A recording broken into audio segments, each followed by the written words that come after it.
I know, I've been slacking off on putting these videos out, but I'm slowly working through it, alright? So I successfully completed my Wolfer class and had a few extra days to just hang around town and go exploring and get to meet some more people, and that's exactly what I did.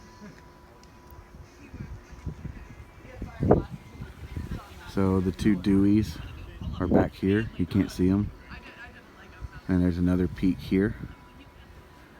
And then Pyramid Peak is really coming out right now, how the sun's hitting it. And these are the meat lockers.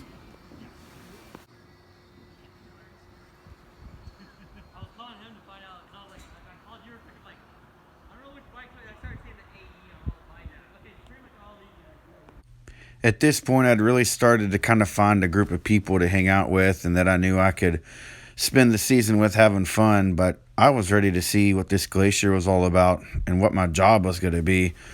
I was already nervous about if I was in over my head and if I was going to be qualified for it, but I'd soon find out it was exactly where I needed to be.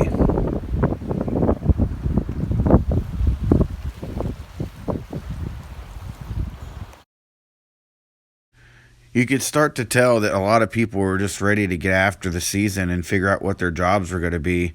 But we also were really kind of new to all this and enjoying it. This was a spot that we always went to called The Point, and it was just one of the prettiest overlooks of the whole area.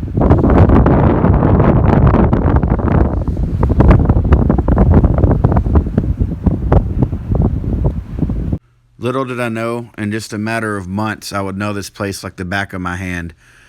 We woke up the next morning and got onto one of our boats. These were our rigid hull inflatable boats, and it's also what we would transport the passengers from Skagway to the glacier for the canoe tours. We hopped on that as our first ride, and the waters were super rough, and all of us were kind of nervous about what was going to happen. But then when we got there, and it just absolutely took your breath away. This was our own personal beach that we could walk to every morning for every sunrise and every sunset. After throwing our stuff down, we headed straight for the glacier, and I can tell you, I wasn't ready for what I was about to see. It's absolutely stunning, and I felt like I was on top of the world because I was going to get to work there the whole season and get to know this thing backwards and forwards.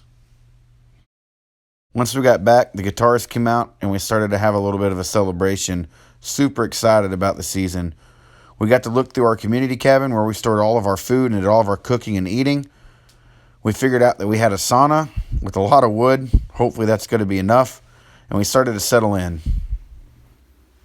My first official night in an off-grid cabin in Alaska was about to happen.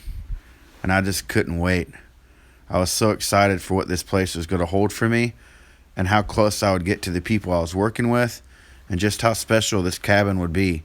That it would be a place that I could work through all kinds of stuff, that I could grow, and that I could hopefully find what I was looking for by coming here.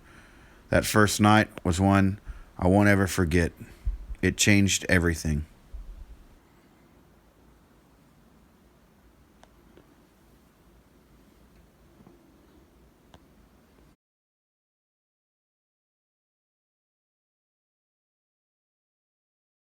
Morning came quick, and so did the hard work.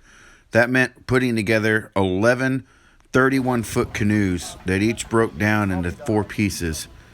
These things were unbelievably heavy and took all of us just to walk them down the trail.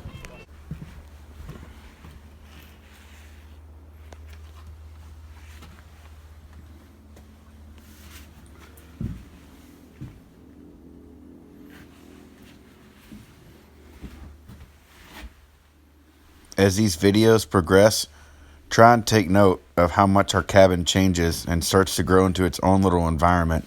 Micah was an awesome roommate. This would become a very familiar scene. When our rotation was up as canoe guides and it was time to go back into Skagway, either for groceries or laundry, we'd make this walk. We'd wait out on the beach and hop onto the boat to head back into town. I had no idea that I was going to be splitting time as a naturalist tour guide on the boat, earning sea hours, as well as hopping off and living off grid for 7 to 8 days at a time, being a canoe guide.